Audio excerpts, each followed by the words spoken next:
भारतीय सेनार पराक्रम को सम्मान जणाई तिरंगा शोभायात्रा। जय जगन्नाथ बंधु माने उपांत ओडिशा रे आपण मानकु स्वागत।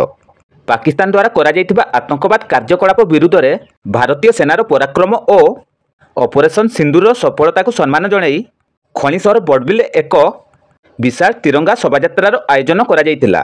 बड़बिल पौरांचल समस्त वार्ड और आखपाख अंचल शताधिक पुरुष और महिला उत्साहर सहित कार्यक्रम में जोग देइथिले।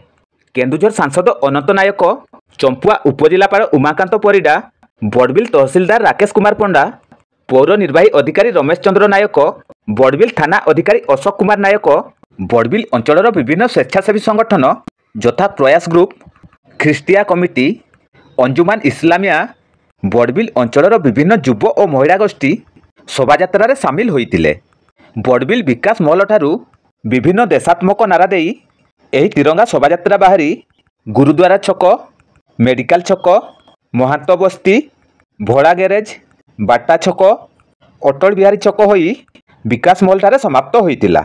समस्त जाति और धर्मर लोक एही शोभायात्रा सामिल होई जातीय एकतार उदाहरण साजितिले।